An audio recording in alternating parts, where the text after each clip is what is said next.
Sway, Heather B., and Tracy G. welcome you to the Black Panther Wakanda Forever Town Hall. Show them who we are. On Shade 45.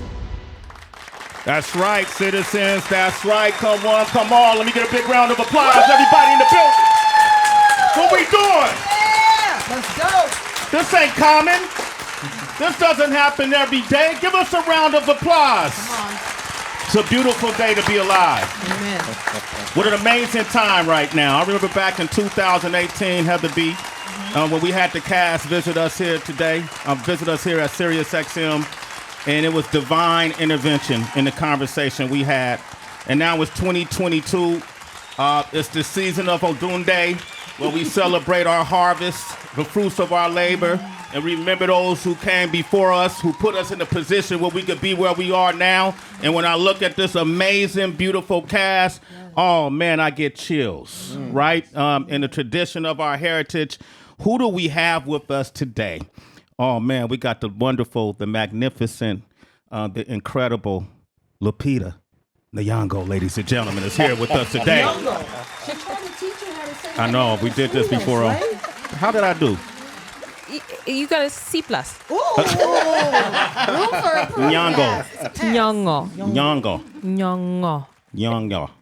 Almost. Okay. Ngo. No. Yes. Okay, I love to be taught, so thank you, because I want to say it correctly every time, and correct me each time. I please. appreciate the Thank effort. you. Thank you very much. Your name is easy. Winston Duke is here, y'all. Come on, I can do that one. Redeem yourself, Sway. Good job. I hit that out the park. All right, cool. Duke. Okay. It's a liquid U. It's Duke. You need to say Duke. Duke. Winston Duke. Okay, there you go. Man, okay. Duke. Danai, how you doing? I'm good. How you doing? Danai Gurira is here. C+. Gurira. Gurira. Danai. Gurira. Not bad. Okay, thank you very kindly. I'm going to jump out of that. I mean that with most respect. Letitia Wright. Okay, come on. You guys look amazing. I was expecting this too. I just came off a plane this morning and I was in the Mecca of creativity. When you think about this country, where I'm from is the nucleus of it all. Many people have come and borrowed and taken it and did what they will with it, and a lot of times they may not give credit. But if you go into the Bay Area right now, you will witness a big movement that's taking place right now with a lot of incredible creatives. And one of the people that helped really fuel this movement and spearhead it and continuously performs at a tradition of excellence, and I'm really proud to even mention this man's name because we're from the same place, and I watched him. I know the high school he went to, and I know his teachers, the whole nine, and we watched him rise like the star he is. And I want to welcome him back. This is my little bro right here. Give it up for Ryan Coogler, ladies and gentlemen. Yes. Ryan, what up, baby? Happy to be here, bro. Happy to be here. Always good to see you working. Yeah, man. Yeah, it's good to see you working as well. And before we even get started, and I'm not sure if you're able to absorb all the love you get in the Bay. I know you get it all the time. You probably hear it all the time. Shout out to Mr. Fab. Just got the key to the city in the Bay. Oh my gosh. Yeah, Stan. got the key to Oakland now. Stan. Ain't that something? It is, bro. It's deserving, though. Yeah. He puts in work. 18 years he's done the turkey drive, the backpack drive, the whole nine. And while I have you here before we even get started, man, I often have a lot of debates with people about greatness, and even my coworkers right here, my colleagues, my sisters and brother right here, they're all living in denial. They're very delusional about how great the Golden State Warriors are. And that tradition, can you speak to that? What is it that you think? What are some of the ingredients that make you great, me great, the Warriors great, if you will? Talking about like just the Bay Area overall? Yeah, Bay Area overall. I would say like revolutionary spirit. Spirit of the Panthers. The birthplace of the Panthers. you know, we isolated out there on the coast, you know, very far from where we are from. A lot of cultural, a lot of different cultural populations right there next to each other, living with each other. You know what I mean? Developed like a strong sense of identity amongst us all. A lot of that influenced the film, to be honest with you. Really? Yeah, and I think it's that. You know, we got a permanent chip on our shoulder, as y'all know. You know, like I always feel like we've been slept on. So, you know, I always feel like people don't give us what we do. You know, but also a humility. Like you think about like Dame Lillard. You know what I'm saying? Somebody who don't talk much on the court, let they shot speak for him. You know, you think about just some incredible folks coming up out of there. Obviously, you know, you got Marshawn Lynch. You got Andre Ward. We all, you know, our family's all from North Oakland, right there where Fab from. You know, very small section of the city, but I mean, I think it's that. You know, I think it's that. But we, you know, different from the other place, bro. To be honest with you, like we got heavy hitters from like all over the world right here, man. Like I know where they are from. I've been to all of their hoods except for Winston, but I'm gonna go to Trinidad and Tobago. I'm gonna get there one day. You know what I'm saying? But he a proud son of that country, and you know, Tish from the UK, you know, and Guyana, both places claim her, you know what I'm saying? And Lupita out of Mexico and Kenya, both countries claim her, you know what I'm saying? And Danai, Zimbabwe, but I claim her because she spent some time in the Midwest in the States, you know what I'm saying? Okay, so everybody put on in this group, and then obviously our fallen brother, risen brother at the same time, he from Anderson, South Carolina, you know what I'm saying? We put on for that. So, I mean, it's an international thing here, and the Bay fit right up in there. Right there, right? Come on, right at the Mecca. You know, Heather's from Jersey. You know, I'm not sure if that's the same. I'm from Jersey City. Newark is 10 minutes away. Oh, from Jersey City. Yes, thank you. Mike is from Lansing, Michigan. Oh, yeah. Oh, yeah, Midwest. Midwest. I rode a lot of Michigan cats. You know, the Bay and Michigan is connected. Yeah, from the great northern migration from South. That's why we're so connected. 100%. My first love of hip-hop was West Coast artists because of that. Yeah. The storytelling is the same. Yeah. The Michigan artists running with it right now, though, for real. Midwest, we're good people. Yeah. We're simple, humble, as you said. Yeah. Okay. Tracy, you're from Brooklyn? County. I'm from New York. Okay, New York. Okay. New York. Yeah, New York. So we kind of got our melting pot. Yeah, New York, the Mecca. You feel me too? You know what I'm saying? Let me know. Mecca. Okay, I like that. Man, you said that that the Bay Area, you know, helped influence this installment of the series. You know, Wakanda Forever. How so? I mean, we wanted to open it up. Like, if we were gonna come back and do it again, and we know how hard we worked on that first one, and this was before Chad's untimely passing. We were trying to figure out how could we do a sequel that was worth everybody's time, and we decided that we wanted to go deeper into Wakanda, deeper into the characters, but at the same time open up the scope to another culture, and we wanted to pull from, you know, real places, just like we did with Wakanda, and pulling from cultures from the continent, and pulling from them in a way that was respectful, in a way that was knowledgeable, in a way that would inspire the audience that go educate themselves further. Maybe if they had any identification with the culture, to hold their heads up higher. You know, we want to extend that to somebody else at the same time. And in the Bay, you know, it's California, right? Our state got a Spanish name. Yep. A lot of indigenous folks there with us, and how it is street politics where we from. We cool with the Latinos, you know what I'm saying? Like we right there, and, you know, and a lot of them are my family. A lot of indigenous folks. I got cousins, aunties, uncles, you know. So the film was kind of in that spirit. We wanted to find another culture we could juxtapose with Wakanda's culture, and find some truths, you know, maybe some differences, and go from there. That's interesting you say that, because when you see the film, which is an incredible round of applause for these amazing people at what they do, that's what I noticed, because growing up in Oakland, my neighbors, we were all surrounded by each other. The Mexican community, the black community got along in cohesiveness, peace, and we prospered together in Oakland like that. And sometimes you hear around this country, you hear the divide that's taking place between black and brown, which I think is a small narrative, but it tends to be amplified a lot. And so I think this movie in some ways can be healing, and people can understand that we do have so many parallels in our history. And Lupita, I know that you were born in Kenya. Mexico. You were born in Mexico, but raised in Kenya. Your father took you to Mexico? Yes. Okay. Yes. And so the story of Namor, all right, I wondered if did it resonate with you? Were you familiar with it prior to the movie? Well, the history of the Mayan people and Mesoamerica, if you will, was something that I had been exposed to when I lived in Mexico when I was 16, but only so much. When you go and you tour the pyramids over there, they will tell you about that history.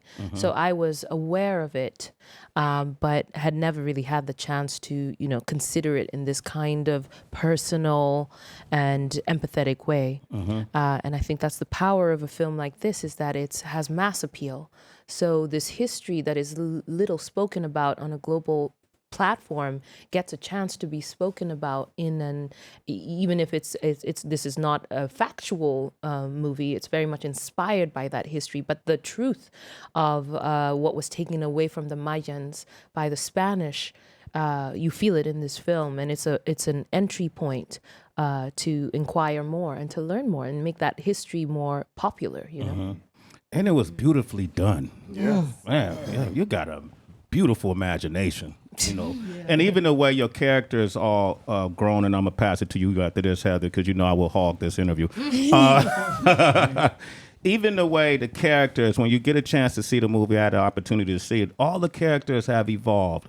And so, Letitia, I want to know, going into this film, what did you hope for your character? What did you hope to see happen?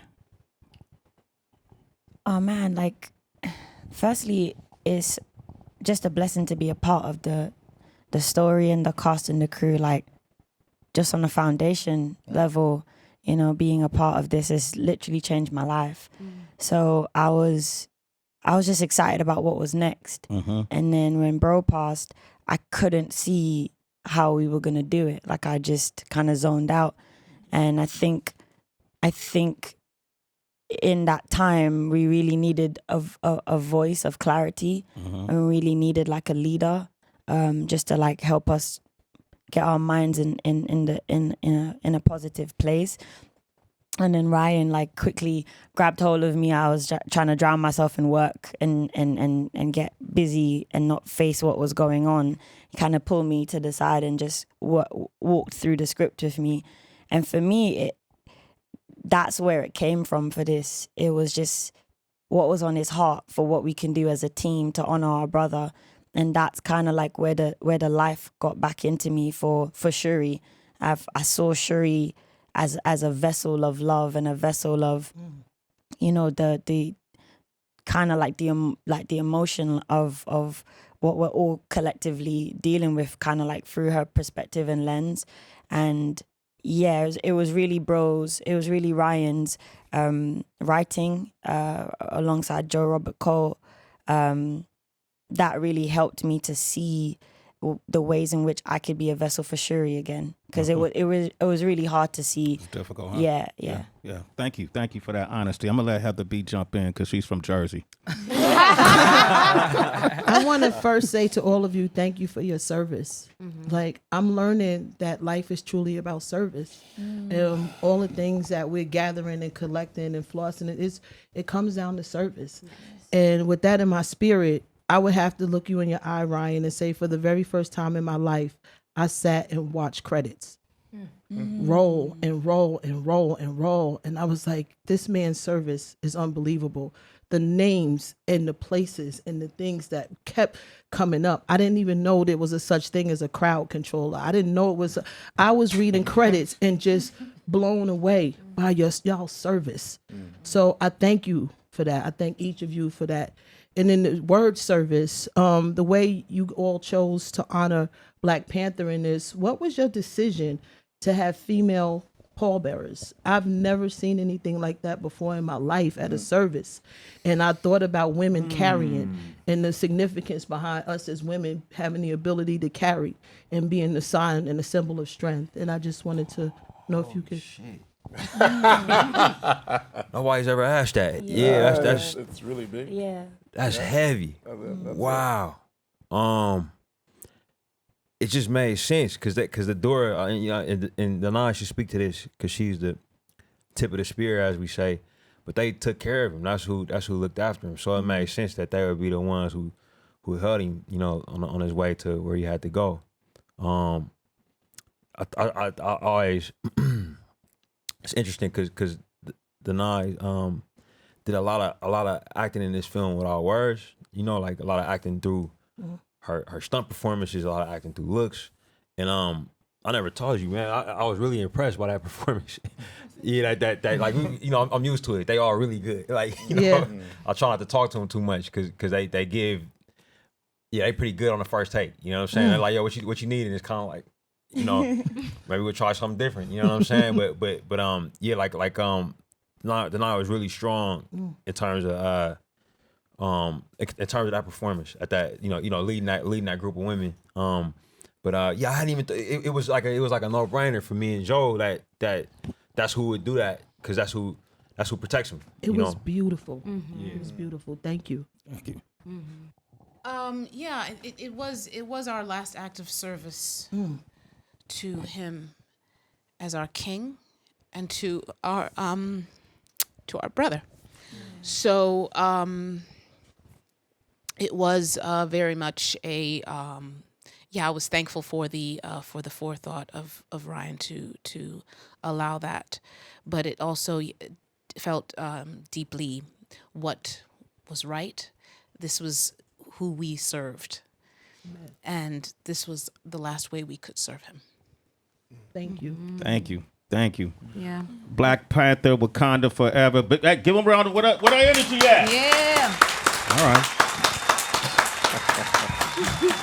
I'm just as appreciative of what everyone said. I amplify everything that Sway said. I sat and watched all the credits with Heather. We probably had like a 2-hour conversation on just like the ecosystem that Black Panther has created. And I'm thinking about too, like all the future generations, how their lens on blackness shifts, particularly when it comes to all the shades of black beauty, And we had the cast of Woman King up here, and it's like, there was a time when we speak about representation, it's kind of gone in stages, right? And maybe there was once a time where primarily fair-skinned black people got the majority of the roles. And it expanded and expanded and expanded. And I think that also creates an energy of envy that's created from the outside world because there has been so much competition. And now we're seeing, oh my goodness, so many black women, so many black men can occupy the same space at the same time and still have their individuality and still be a part of the collective. But when it does come to envy, because that is a part of the human spectrum of emotions, I'm curious, maybe if you, Letitia, if you can take this, have you ever dealt with envy in this industry with another peer having a role that you're like, dang, I really went for it? And how are you able to transcend that? Because we don't often speak about that.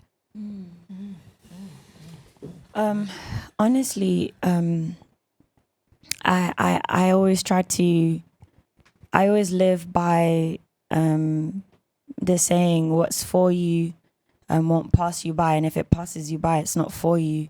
And I think I've just been really fortunate to be around good peers, good people who are so talented, such as the people that you see behind me. People such as Chadwick, every time he played a part and he was on the screen, that was meant for him. And I think that's the energy I try to keep, if something is for someone and they were blessed and it's their time.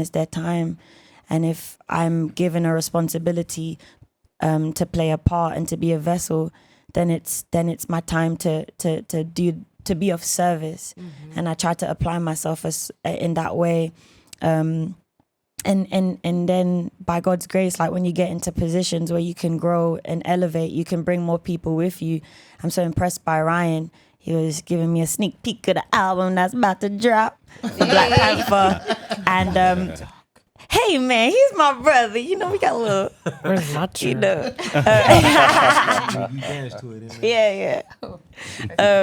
But I love the way that Ryan he creates an ecosystem. He creates opportunities for so many people around him. he starts at home. You know, his brother's on the soundtrack. His brother's been on the soundtrack since Creed. You know, so that's inspirational to me. Instead of looking at it from a negative point of view, it's like, how can I use my talent to be in a better position? And then when I am in that position, I bring more people with me, and then eventually the room looks more and more like this. You know what I mean? Yeah. I'm curious, Winston, what your thoughts would be on that too, because now we also have such a wider array of like leading black men. And I'll see like sometimes when it comes to the magazines, maybe there'll be a magazine unbeknownst to them, it might cause some inner chaos within our community where it's like, this is the next big star, you know, or it'll be like, this is who's taking Black Hollywood to new heights. What would you say to someone who feels uncomfortable with their peers just appearing to be soaring above them, and then it puts them in a space of self-doubt? That's a great question. You know, I've always placed the urgency back on myself, on to say, like, how can I read the times better and make myself better and prepare myself for what's to come, and just, like, read the space. I definitely abide by that same rule of what's for you is going to be for you. And I think we're just also in a really lucky time that, unlike any time before, we actually have black leadership and black people who are actually telling these stories. So it's so less limiting, right? And the reason why there was so much feelings of lack is because our stories were being told for us. So they could only see a limited lens. And now that we're telling our own stories, we see the nuance. We understand the nuance. We understand that this black man is going to be telling this story a lot more clearer. And we also need this black man as well. And we don't exist in spaces of, you know, reduction, you know? So it's... this person's not this way just because they're good or bad. They were influenced by this, and this, and we need so many more people and so many more moments to tell that story. And I think that's why also our movie's like 2 hours and 45 minutes. Because, you know, the thing is, it takes a lot to tell a story like this, and to tell a story of such a big grief, and to tell of all the twists and turns that comes with that, and all the people that are going to influence that, and, you know, all of the conflicts that are going to arise, and how far reaching, you know, that web actually spans. So I think where we're at is a place of really great opportunity because of just the time. Like there's a sense of inevitability. You know, you mentioned that the spirit of this season. What was the word you used? Odunde. And, you know, what's really powerful about this movie is that there's that sense of inevitability that the second they put us on those slave ships, this movie was coming. You know, like the second they brought us here, and they brought us to the Caribbean, and they brought us to Europe and Latin America and everywhere else, this movie was on its way. Wow. You know, this movie was going to be told, and we're so lucky to be in a time where Lupita exists, and to be in a time where Ryan and Danai and Letitia exists, because there's room, and there's room for all of us. So I don't really see the lack. I see the opportunity, and I'm preparing myself for that. So that's what I would tell somebody. Wow, Winston Duke. I just want to add a little something to that as well. Yeah. Just the fact that, like, I think envy can be a very closing emotion. And I think the thing we have to have, because we're still gaining ground of all that we've been held away from, is we have to have joy for each other. Yes. You know, we have to see when another sister gets something, when a brother gets something, and be like, I'm so happy for them. That's awesome. They're going to kill that. Putting joy on each other. And that brings about a healing amongst each other. It also prepares us for what we have coming our way. You know, that's otherwise we close up and we're putting ourselves in a corner and disallowing our own greatness. But we also need to rejoice in each other's greatness. That's how we continue to heal. Black Panther. Wakanda forever.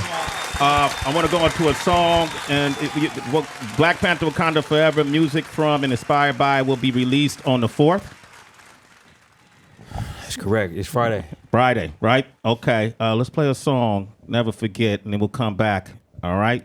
Give them a big round of applause, man. They up in here. Y'all better stop playing with us. We don't do it little. What's little? That word don't even exist. I love it. I love that. That's right. Big round of applause. What an amazing conversation. Black Panther Wakanda Forever. The movie is out November 11th. Friday, November 11th. When I think the title Wakanda Forever, I'd be remiss if I didn't ask you this, Ryan. I want to say in 1997, there was an album called Wu-Tang Forever. And I was wondering if there was any kinship in the title of that movie, in the title of that album. I mean, yeah, I think so. Like it's yeah, that did they have Triumph on it? Yeah. Yes. Yeah. Yep. Bomb atomically, Socrates, Leaves, and hypotheses. Yeah. Lyrically perform armed robberies. Let's go, Ryan. Yeah. I used to watch. Yes. I mean, you know, it's a. We talk about this, man. It's a concept for us as people of African descent, people that trace their lineage back to the continent. Any scientist will tell you the life started there. So, you know, we've been around since the beginning of humanity, and you know, a lot of time we existed that that's lost to history, you know, and a lot of time we existed that was forcibly lost to history, that was wiped, you know, and a lot of misinformation about us, and we still here, you know, like y'all talk about Oakland, we existed at war with the state, you know, most powerful government in the world for a long time was trying to take us out, you know, every day, you know, and we still here, you know, and I believe that we gonna be here till it's over. It's like for forever, you know. It's like I think the idea of Wakanda Forever, and like, you know, her character screaming out the most, right? Like the general, you know what I'm saying? Like she's screaming before she go whack something, you know. Like, you know, and that idea is just like, you know, I might die, my body might die, but Wakanda was here since the beginning, and Wakanda is gonna be here, you know. And it took on a whole new life when Chad and his greatness was put in perspective for everybody. You know what I'm saying? Like you know, sometimes you don't know this greatness. Like people weren't telling Kobe stories about hoop till they lost him, and then it was like, oh, this dude was great at this thing. You know what I'm saying? Like Chad was not just great at telling stories through our art, but he was great at life. Yeah, like he was great at being a man. You know what I'm saying? Like and he taught how to do it, like with everything. He taught us by not telling us what he was going through. You know what I'm saying? Like he didn't tell none of us. You know, like because we was his Black Panther family, and he wanted us to keep it rocking. He didn't want us to be worried about him. You know what I'm saying? Like, and his impact on us, but just his impact on the world, man, that's gonna be felt forever. Like it's not going nowhere. You know what I'm saying? And we was there to see him do it. We was there on the days when he was tired. You know what I'm saying? On the days when we went past lunch, you know what I'm saying? And man's had to eat and still knocked it out. We was there when he was coming with a flawless accent and staying accent all day so he could keep working.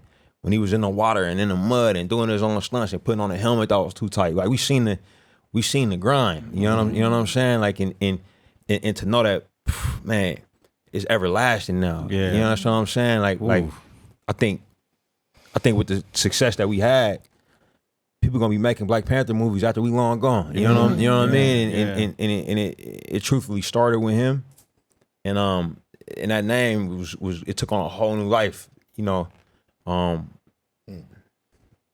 yeah. Thank you. Mike Muse, I'm gonna you want to jump on in there? Yeah. Ryan Coogler, I'm coming to you. I think you know, and my audience knows too as well, that directors are my favorite of movies. And why am I here? I'm just gonna go. Hey, man, that's all right, man. All right. But Duke, you were just saying we are living our truth, right? I think all y'all gonna end up directing. Personally. Yeah. Like, I think it's a matter of time. Yeah. You already done it. Lupita. Yeah, like Yeah. I know you about to do it. No question, you gonna do it, and I know you gonna do it too. So I mean, like, I think we all. It's a matter of time. He's so humble. Yeah, it's true. Yeah, true. But I think when I think about like the greats, you know, I think about individuals who, when they go at the home plate, we expect them to hit a grand slam, and I think that's exactly what you did with this film. I think that's what's defining you as one of the greatest directors of our time. And I'm curious about you as a person. I never actually went into a movie thinking about the person. And so I didn't think about Black Panther. I didn't think about anything else. I said, how is Ryan going to do this movie? And so I went in with like this nervous energy about you because you had to, you know, remember a legacy, advance a story, expand the scope while keeping it disciplined. And so I'm just curious, how did you level set yourself personally to begin this venture, to go to home plate, to hit that grand slam? Because that's a lot. I could tell you straight up, nothing was done by myself. You know, like, if I was like a painter or like, I had to draw a picture with my right hand and they say, man, draw a picture of your homie that's gonna represent what he meant to you and what he meant to everybody, and at the same time tell the story. I couldn't do it on my own. You know what I'm saying? Like fortunately I work. Y'all talked about watching them credits. It's thousands of people on them credits. You know what I'm saying? And all of them are brilliant at what they do, you know. And I'm gonna keep it 100 with you. These people right here, they love me. Like, you know, as much as I love them, they love me. You know, and I show up to set with people who love me. Like, you know what I'm saying? With people who expect the best out of me. Like on that day, and they're not gonna leave till they get it. They'll say, "Hey, man, these lines ain't right." You know what I'm saying? I'm gonna go over here. You fix it. You know what I'm saying? Like, and with confidence that I'll fix it. You know what I'm saying? And I wrote the script with Joe Robert Cole. I had producers. I had, you know, it's a medium that you know, it's a medium that is communal. You know, and I had the best community and the best at everything. And everybody was focused. You know, everybody wanted to do their best. Not for me, bro. Not for me. You know what I'm saying? For Chad, you know, like and for the audience, you know what I'm saying? So like it ain't really, I'll tell you straight up, like I'm as good as they are. You know, I can't get in front of the camera. I don't touch anything. I come to work and just talk to people, you know what I'm saying? like that's my job. Like I talk to people, I sit, I watch, I listen, and everybody else is the experts at what they do. They touch the camera, they read the lines, they perform and pick up the spear and jump off the thing and get hooked up to the wire. You know what I'm saying? And put their body out in an open in halter tops and loin cloths and in the cold. They do, you know what I'm saying? I'm sitting there looking at them wearing a sweatsuit. Like, y'all got it here. So when you say you like you know, directing is a job. You know what I'm saying? It's a craft and all of that. But it's not something where you on your own. You know, it's something where you got the support of others, and I needed it on this one. I needed it. And I think, you know, you're not gonna say it yourself, but we can. And I think, you know, in a story about superpowers and superpower-driven characters, his superpower is that he relies on the collective. Yeah, and he picks the right collective. Yes, he picks the right collective, relies on them, and creates a space where it's safe to trust that you can contribute. Because I've been in other spaces where it doesn't feel safe, even though they say, yes, please tell us what you think. And then when you do, they're like, well, we're going to still do it our way. We're going to still try our way and see if that works, but we'll take it into consideration. No, it's like from day one, he's like, what do you think of these lines? Do these work for you? We're going to talk through this. Cool. I'm going to go back to the drawing board. You're not happy. I could tell, and that means that there's something there to explore. And he's resilient. He does not stop working. He just simply does not. From the very beginning to the very end, Ryan is always finessing. I saw him the day before the premiere, and he was still working on something to do with this film. I was like, what are you could you possibly be doing?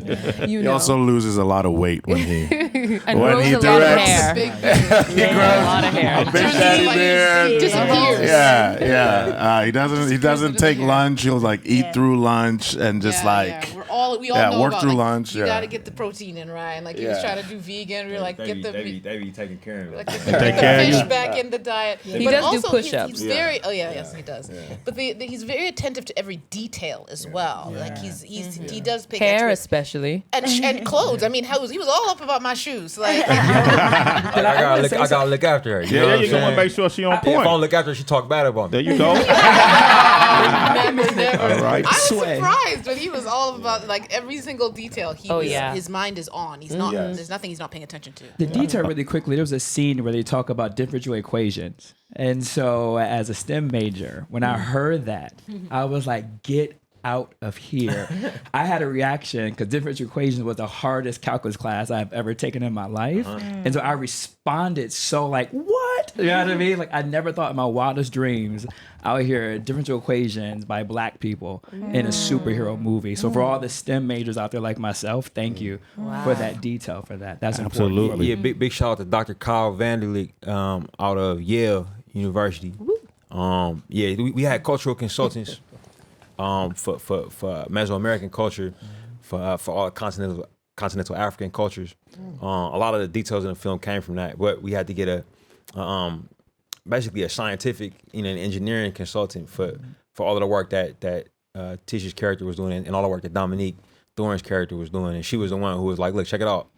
If you say differential equations here, and I think it was Euler, it was if I find the right Euler equations or the Euler rates, right, Euler ratios or something, like she was explaining to us like what the character needed at the time, and you in the scene you're referring to. But it was a lot of consulting work, bro. I don't know that stuff, bro. You know what I'm saying? Sound like it. You hire somebody who does. That was a detail. Letitia sound like she's smart as heck, right? Brainiac. Well, listen, let's give them a big round of applause. So everybody out here, we had a lot of people on Zoom. We won't have a chance to get to you, but you got a chance to sit in this conversation, and we appreciate you. All our subscribers, all our listeners that tune in to Sway in the Morning would have to be. And Tracy G and Mike Muse and to this cast, you guys are beacons of light.